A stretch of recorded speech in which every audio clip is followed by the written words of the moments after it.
का जन्म पिछले समय 2023 में मेरे जन्मदिन में ईडी भेजा गया था। अब आज तो विधानसभा में अडानी का मामला उठना है और अपने मालिक को खुश करने के लिए मोदी और शाह ने ईडी मेरे घर भेज दिया है। हम लोग डरने वाले नहीं हैं, न झुकने वाले हैं।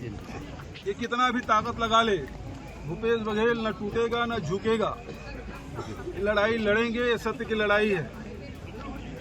पूरे देश में विपक्ष के नेताओं को ये टारगेट करके रखे हैं, दबाने की कोशिश, तोड़ने की कोशिश, प्रजातंत्र की हत्या करने की कोशिश इन एजेंसियों के माध्यम से। एक तरफ बिहार में इलेक्शन कमीशन के माध्यम से मतदाताओं को काटा जा रहा है, वहाँ मेरे ही कड़े प्रजातंत्र की चीरहरण कर रहा है, तो दूसरे तरफ विपक्ष के नेताओं को दबाने के लिए ईडी, आईटी, सीबीआई, डीआरए उपयोग कर रहे हैं। लेकिन अब देश की जनता जान चुकी है, समझ चुकी है। ईडी पहले भी आई है, छापा डाले, हमारे घर में 33 लाख रुपए मिला था।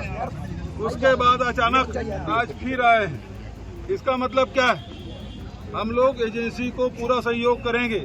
इनको विश्वास हो ना हो, हमको लोकतंत्र में विश्वास है, हमको न्यायालय पे विश्वास है, हमको एजेंसियों पे, हम एजेंसी को सहयोग कर रहे हैं। एजेंसी भले दुरुपयोग ये लोग करें, लेकिन हमारे तरफ से एजेंसी को पूरा सहयोग रहेगा।